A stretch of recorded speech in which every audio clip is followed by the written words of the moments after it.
Hi there, my name is Christine and wow, you look stunning. What did you do? Did you change your hair? Wow. Hi, my name is Christine and I have a lot going on in my life. I have lived in China for only 6 months and I've been working as an English teacher in Shenzhen. Shenzhen is the city that borders with Hong Kong, and my stay here has been turbulent, to say the least. Today we are going to touch on one of the most foreboding and urgent facets of my life, traveling 8,755 miles across the world with my kitty cat Leela. She's gonna be a world traveler. Say hi, Leela. Under normal circumstances, this could be accomplished pretty easy. But here's the real kicker. I live in China during the coronavirus, or COVID-19 outbreak. The outbreak started nearly 2 months ago, and I've been quarantined in my apartment for a whole month now. No, I haven't gone crazy yet, but I'm getting close. So you might be wondering, Christine, why didn't you flee from China a long time ago? And well, let me show you why. Again, this is the reason why. She is the reason why I couldn't leave China as quickly as I would have liked to. I had Leela for only a couple months at that point, and she hadn't received any shots yet or mandatory treatments so that she could travel internationally. So I started this entire process 1 month ago at breakneck speeds so that I could go home. Has it been fun? Absolutely not. But if you are planning to travel with your cat, I can help you get some of the information you need to bring your furry friend home. Please, if you adopt a pet internationally, do not disown your pet. Don't abandon them. A pet is your family. They're not a toy that you can discard. Please do your best to bring them home or make sure they have a good place to stay. That has been a huge problem during the coronavirus outbreak, is that people are fleeing and abandoning their pets, and these animals have nowhere to go. So please be a responsible pet owner and make sure that your pet is taken care of. First of all, you will need to look at both the import and export requirements for the countries that you're traveling to and from. I live in China and I am traveling to Florida in the United States. So I need to look up the Chinese pet export requirements as well as the United States import requirements and any special requirements that may be necessary from the state of Florida. So for China, the export materials needed were 1 vaccination booklet. I got this vaccination booklet from the government pet hospital called Roy Peng Pet Hospital. So that's number 1. A health certificate. I don't know if you can read that, it might be flipped. But this is the entry-exit inspection and quarantine of the People's Republic of China Animal Health Certificate. You'll need the original and you will need a copy. Next, your cat is going to need 1 microchip implanted, and inside of the booklet I have the animal ID clipped right in, so if she is lost, they can scan her microchip and locate her back to me. For the United States, the import requirements were 1 rabies vaccination that is 30 days old, and the rabies vaccination proof goes inside of the booklet.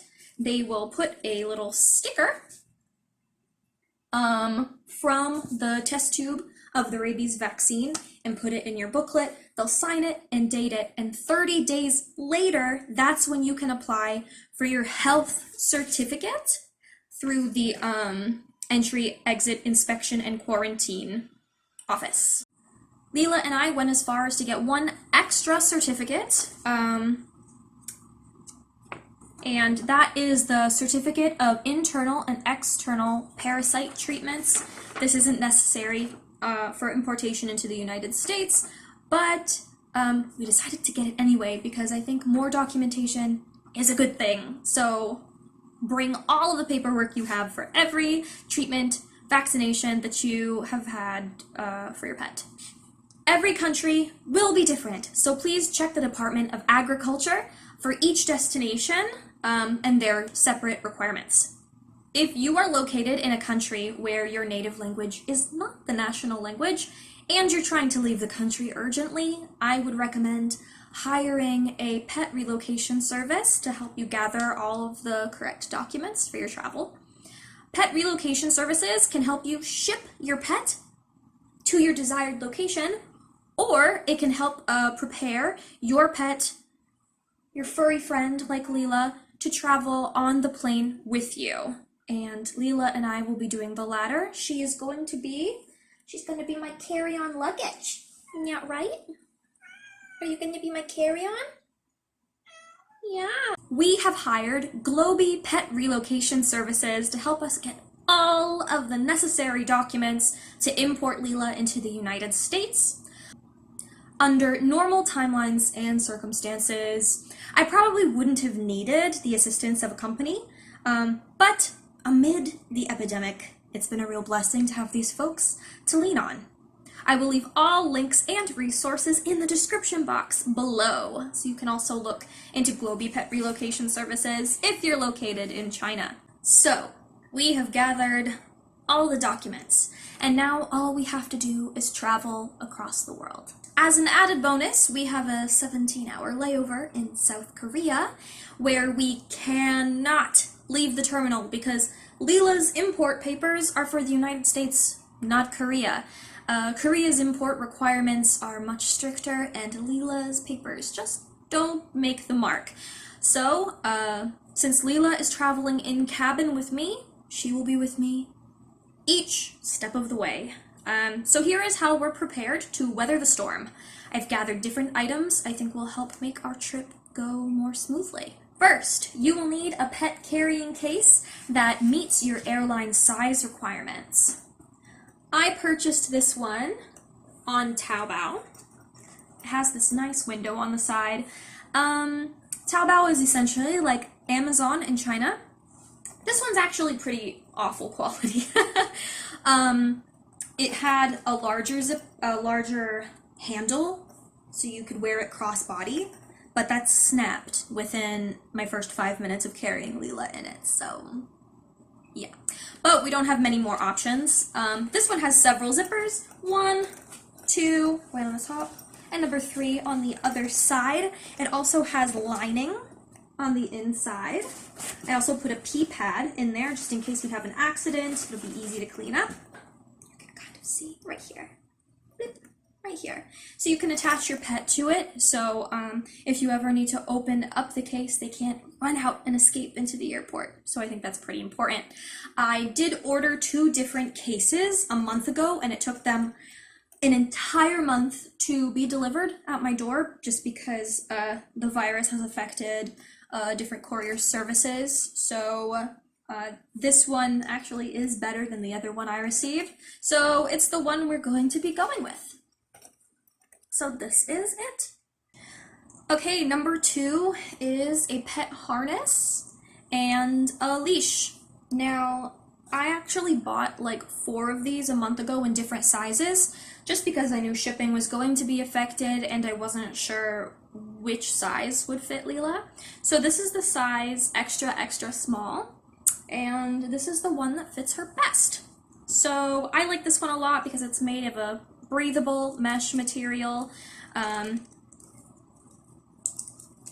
It velcros, and then it clips in place, and then you can attach the leash to the little circles in the back. Yeah, Leela, you want to wear it? Yeah. So this, very important. The brand of this one is called True Love, and it has a little bulldog, if you can't see. I don't know. The next important item is a foldable litter box. Now, I know that seems a little weird. I didn't know this existed until all of this was going on. But basically, it's a foldable litter box. It's awesome.